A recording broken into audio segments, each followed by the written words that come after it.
എല്ലാ സുഹൃത്തുക്കൾക്കും day 6ന്റെ English previous question പേപ്പറിലേക്ക് സ്വാഗതം.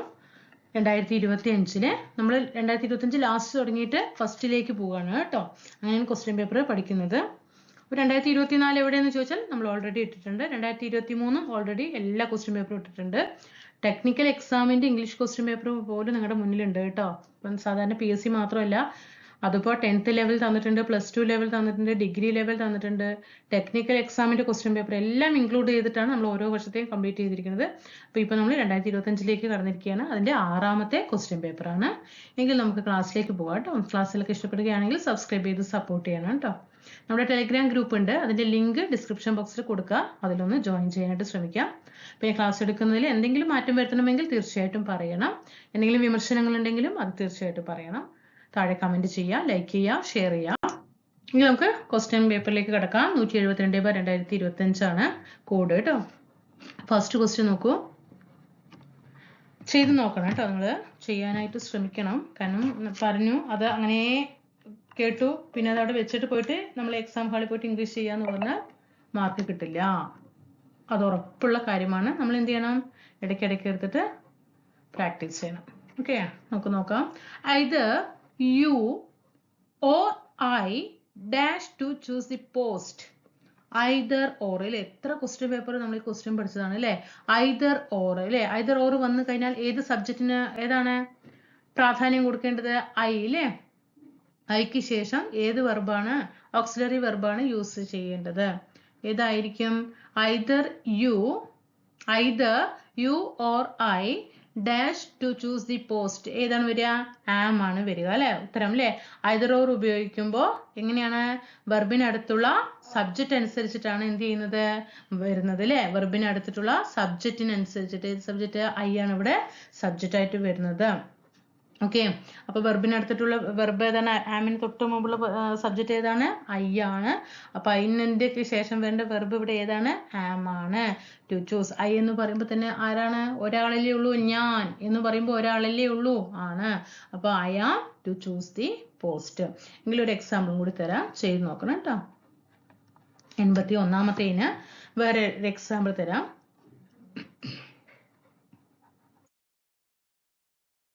Either you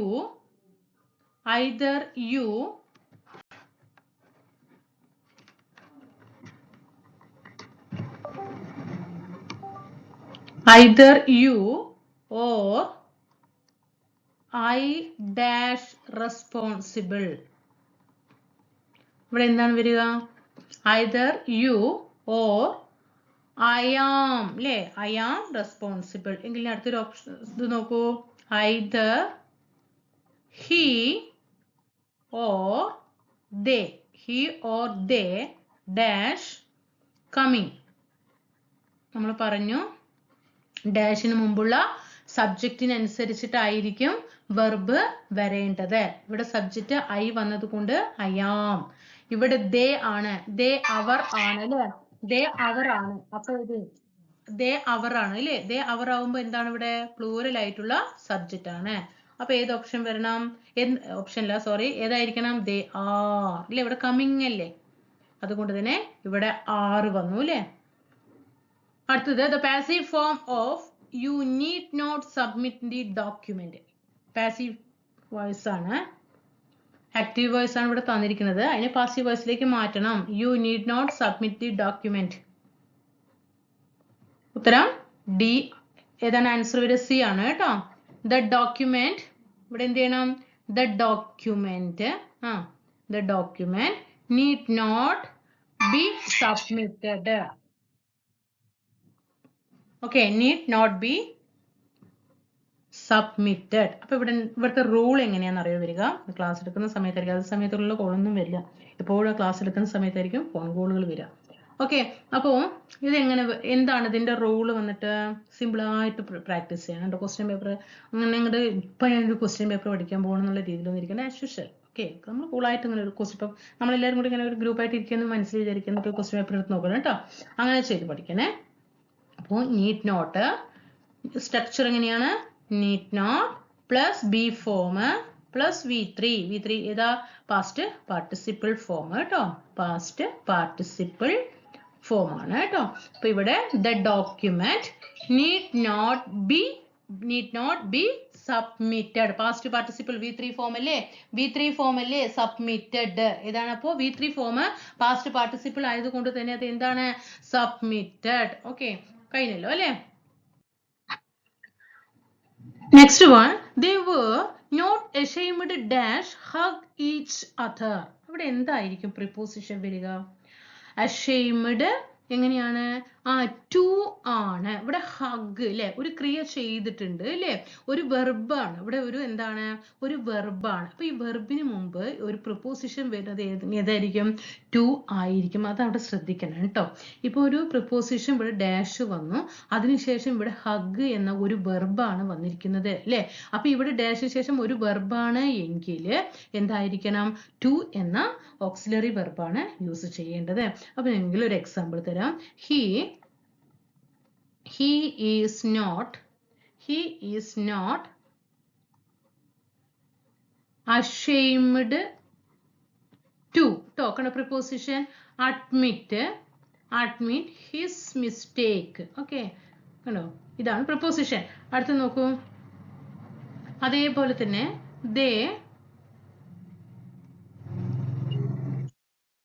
they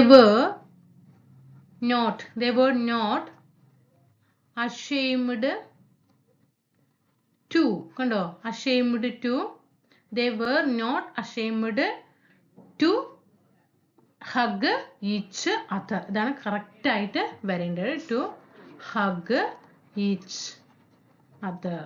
ഓക്കെ, ഇതാണ് കറക്റ്റ് ആൻസർ ആയിട്ട് വേണ്ടത്. ഓക്കെ, ഇനി നമുക്ക് അടുത്തയിലേക്ക് കിടക്കാം. get ready for the descent is an example of.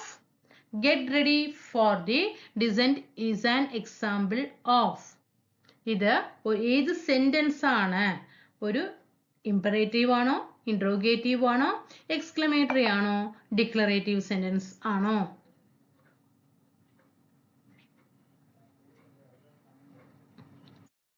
Okay, അപ്പൊ നമുക്ക് എങ്ങനെയാണ്? ഇൻട്രോഗേറ്റീവ് സെന്റൻസ് എന്ന് പറയുമ്പോൾ സെന്റൻസിന്റെ ലാസ്റ്റ് എന്തുണ്ടാകും? ക്വസ്റ്റ്യൻ മാർക്ക് ഉണ്ടാകും. അപ്പൊ ഇൻട്രോഗേറ്റീവ് സെന്റൻസ് അല്ല. എക്സ്ക്ലമേറ്ററി സെന്റൻസ് ആണെങ്കിൽ, അങ്ങനെയാണെങ്കിൽ ഒരു ആശ്ചര്യ ചിഹ്നമായിരിക്കും സെന്റൻസിന്റെ അറ്റത്ത് ഉണ്ടാകുക. അപ്പൊ അവിടെ ആ ചിഹ്നവും ഇല്ല. അപ്പൊ ഇതും അല്ല. ഇനി ഏതാണ്? ഡിക്ലറേറ്റീവ് സെന്റൻസ് അല്ലെങ്കിൽ അസേർട്ടീവ് സെന്റൻസ് അല്ലെ. ഡിക്ലറേറ്റീവിന്റെ മറ്റൊരു പേരാണ് ഇത് അസേർട്ടീവ് സെന്റൻസ്. അതെങ്ങനെയായിരിക്കും? സബ്ജക്റ്റിൽ തുടങ്ങിയിട്ട് ഫുൾ സ്റ്റോപ്പിൽ അവസാനിക്കും. ഓക്കെ, സബ്ജക്റ്റിൽ തുടങ്ങി ഐയിൽ തുടങ്ങിയിട്ട് അങ്ങനെ സെന്റൻസ് വന്ന് അവസാനം എന്തുണ്ടാകും? ഒരു ഫുൾ സ്റ്റോപ്പ് ഉണ്ടാകും. അങ്ങനെയാണെങ്കിൽ അത് അസേർട്ടീവ് അല്ലെങ്കിൽ ഡിക്ലറേറ്റീവ് സെന്റൻസ് ആണ്. അപ്പൊ ഓട്ടോമാറ്റിക് ആയിട്ട് എത്തി ഇംപറേറ്റീവ് സെന്റൻസ് എത്തി. മനസ്സിലായോ? ഇന്ററോഗേറ്റീവ് സെന്റൻസ് ആണെങ്കിൽ സെന്റൻസിന്റെ അവസാനം എന്തുണ്ടാകും? Question mark. Okay, wait.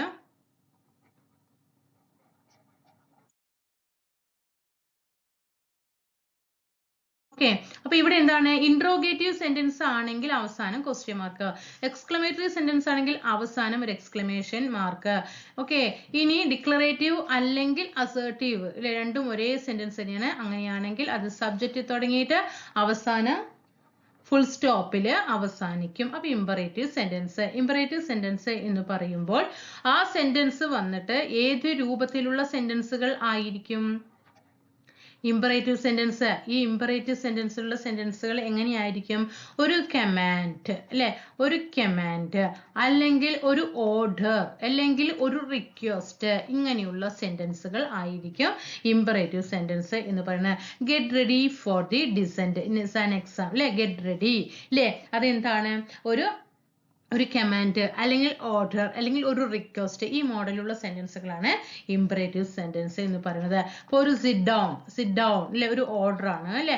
Get ready കണ്ടോ, അത് ഇതാ ഇങ്ങനെയൊക്കെയുള്ള സെന്റൻസുകളാണെങ്കിൽ, അതേപോലെ പ്ലീസ് ഹെൽപ്പ് മീ ഇങ്ങനെയൊക്കെ സെന്റൻസുകളാണെങ്കിൽ അതൊക്കെ എന്താണ്?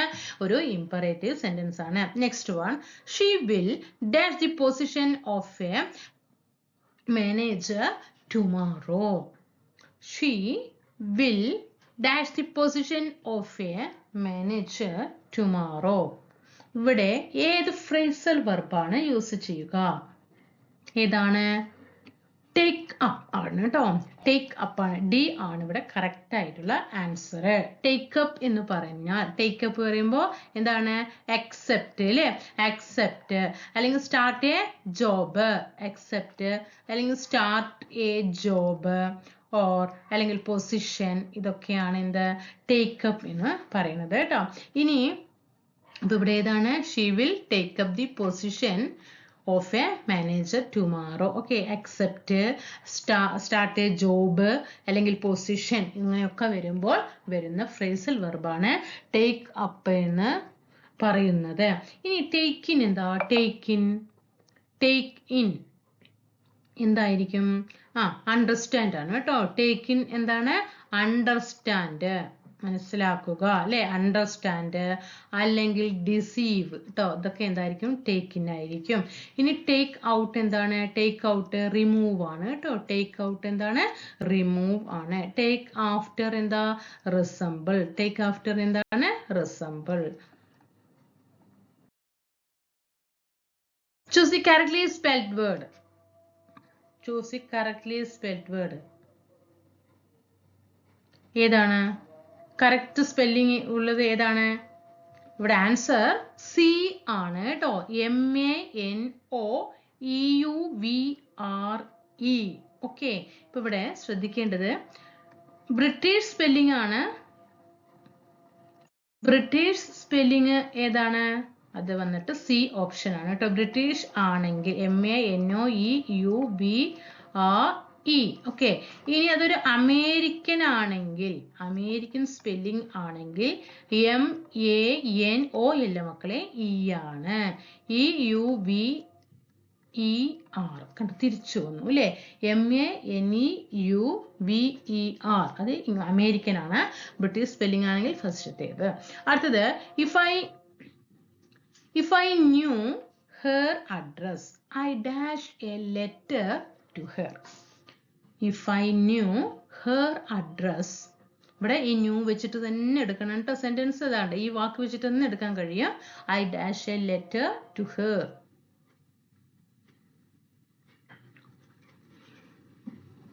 എങ്ങനെയാണ് നമ്മൾ എങ്ങനെ എഴുതുക? നോ ന്യൂ നോ അല്ലെ? നോ ന്യൂ നോ അല്ലേ? V1 form, V2 form, V3 form. അപ്പൊ ന്യൂ ആണ്, V2 ഫോം ആണ്. V2 ഫോം പറയുമ്പോൾ പാസ്റ്റ് ഫോം ആണ്. അപ്പൊ ന്യൂ എന്ന് വന്നു കഴിഞ്ഞു അല്ലേ? ന്യൂ എന്ന് വന്നു കഴിഞ്ഞു. അപ്പൊ ഇവിടെ ഏതാണ് വരിക? ഹാഡ് ഒന്നും വന്നിട്ടില്ല അല്ലെ? ഇവിടെ ഹാഡ് ഒന്നും ഓപ്ഷൻ ഇല്ല. അപ്പൊ ഏത് വരും? പാസ്റ്റ് ഫോം ആണ് അല്ലെ? പാസ്റ്റ് ഫോം ആയതുകൊണ്ട് തന്നെ കുഡ് റൈറ്റ് കേട്ടോ. Could write option. ഓക്കെ, ഇനി ഹാഡ് എന്നുള്ള ഒരു ഓപ്ഷൻ ആണെങ്കിൽ could have written. Okay, could have. Had എന്ന ഓപ്ഷനും കൂടി ഇവിടെ ഉണ്ടെങ്കിൽ ഇവിടെ കുഡ് ഹാവ് V3 ഫോം ആയിരിക്കും വരേണ്ടത്. ഇവിടെ V1 ഫോം തന്നെ വരണം കേട്ടോ. Could right. ഓക്കെ, ഇഫ് എങ്ങനെയായിരിക്കും? ഇതിന്റെ റൂൾ എങ്ങനെയാണ്? ഇഫ് പ്ലസ് പാസ്റ്റ് ഫോം അല്ലേ? പാസ്റ്റ് ഫോം അല്ലേ നമ്മളിവിടെ പഠിച്ചത്? ന്യൂ പാസ്റ്റ് ഫോം അല്ലേ?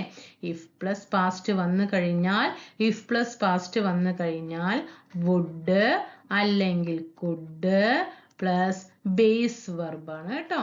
ബേസ് വെർബാണ്. അതുകൊണ്ടാണ് നമ്മൾ ഇവിടെ റൈറ്റ് എന്ന് ഇട്ടത്. റൈറ്റ് എന്നുള്ളത് ഒരു ബേസ് വെർബ് ആണ്. റൈറ്റ്. റോട്ട് പറഞ്ഞ എന്താ? പാസ്റ്റിലുള്ള ആണ്. റിട്ടേൺ V3 ഫോം ആണ് അല്ലേ? റൈറ്റ്, റോട്ട്, റിട്ടേൺ, അങ്ങനെയല്ലേ നമ്മൾ പറയുക? Right. Right V1, V2 rote, V3 എന്താ? V3 എന്താ? റിട്ടേൺ. റിട്ടേൺ. ഓക്കെ ആണോ?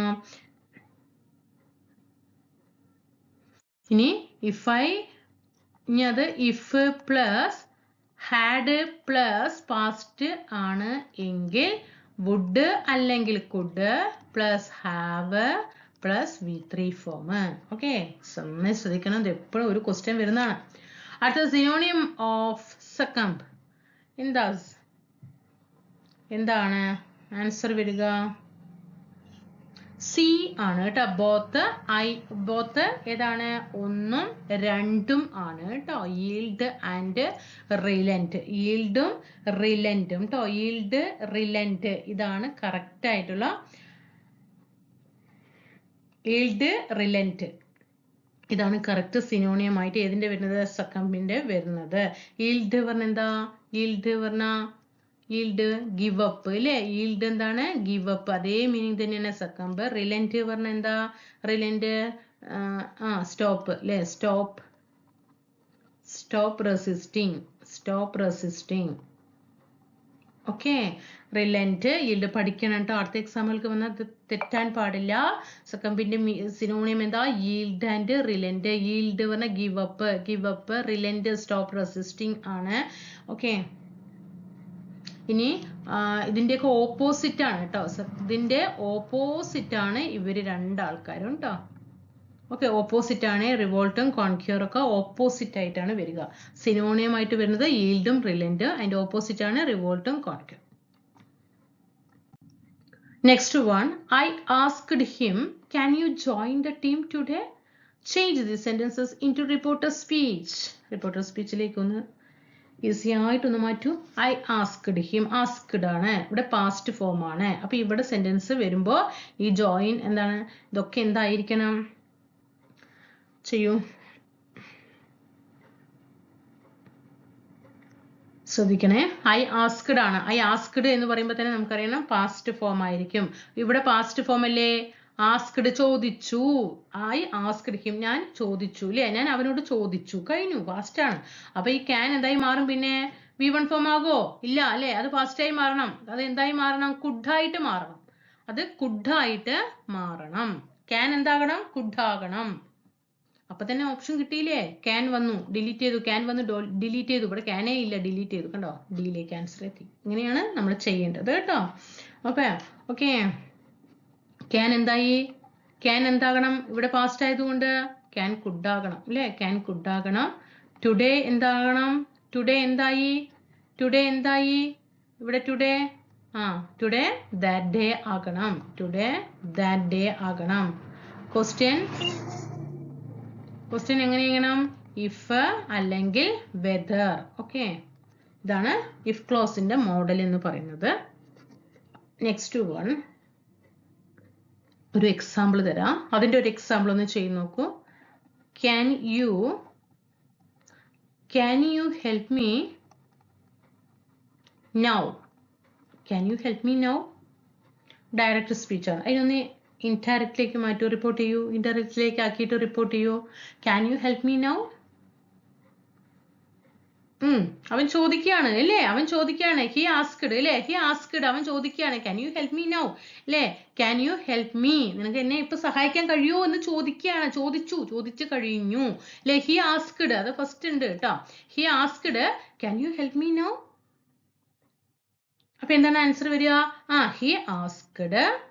he asked if അല്ലെങ്കിൽ ഏതാണ്? വെദർ. നമ്മൾ പഠിച്ചില്ലേ? ഇഫ് അല്ലെങ്കിൽ വെദർ അല്ലേ? അപ്പൊ നമ്മൾ ഇത് ഇഫ് കൊടുത്തു. ഇഫ് കൊടുത്തിട്ട് യു എന്തായി മാറി? അല്ലേ? ഐ അല്ലേ? ഐ ഇവിടെ ആസ്ക്ഡ് അല്ലേ? അപ്പൊ ക്യാൻ എന്താകണം? കുഡ് ആകണം. Could help. V1 form help him. Now എന്തായി മാറണം? നൗ then ആയിട്ട് മാറണം കേട്ടോ. നൗ എന്താകണം? then ആകണം. Next one. The idiom stands for stop avoiding the main issue and speak directly. idiom ആണ്.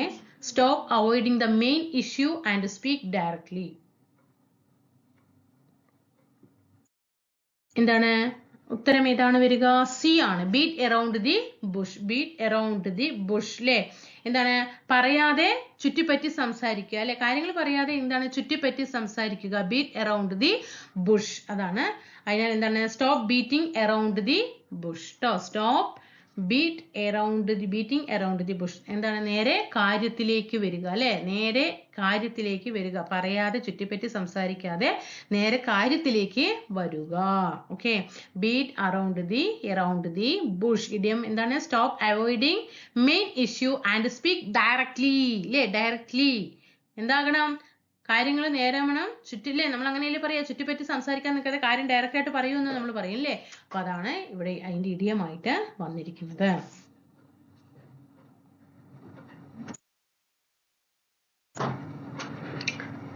ബ്രേക്ക് എ ലെഗിന്റെ ഇഡിയം എന്താണ്? പ്രീവിയസ് ക്വസ്റ്റ്യൻ ആണ് കേട്ടോ. ബ്രേക്ക് എ ലെഗ് എന്താണ് ഇഡിയം? ബ്രേക്ക് എ ലെഗിന്റെ ഗുഡ് ലക്ക് കേട്ടോ, ഗുഡ് ലക്ക്. ഇനി അടുത്തത് പ്രീവിയസ് ആയിട്ടുള്ള പഠിച്ചോ കേട്ടോ. Bite the bullet.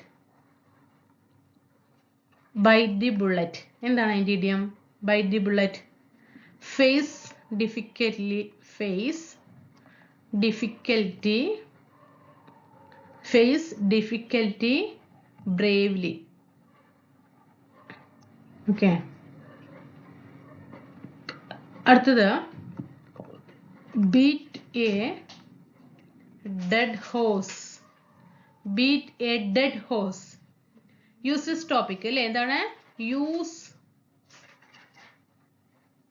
അടിക്കുകയാണ് അല്ലേ, മരിച്ച കുതിര എന്താണ് അത്? ഒരു യൂസ്ലെസ് ആണ് അല്ലേ, ഒരു യൂസ്ലെസ് ടോപ്പിക് ആണ്, യൂസ്ലെസ് ടോപ്പിക് ആണ്, വീണ്ടും വീണ്ടും പറയുക. ഓക്കെ, അങ്ങനെ നമ്മള് ക്വസ്റ്റ്യൻസ് നല്ല രീതിയിൽ ഡീറ്റെയിൽ ആയിട്ട് നിങ്ങൾക്ക് എക്സ്പ്ലനേഷൻ ചെയ്തിട്ടുണ്ട്. വിത്ത് എക്സാമ്പിളോട് കൂടിയിട്ട് ഓരോ ക്വസ്റ്റ്യൻസ് പറഞ്ഞു തന്നിട്ടുണ്ട്. ക്ലാസ്സുകളൊക്കെ ഇഷ്ടപ്പെട്ടുണ്ടാവും വിചാരിക്കുന്നു. ഇതിൽ നമുക്ക് അടുത്ത ക്വസ്റ്റ്യൻ പേപ്പറായിട്ട് കാണാം. Thank you.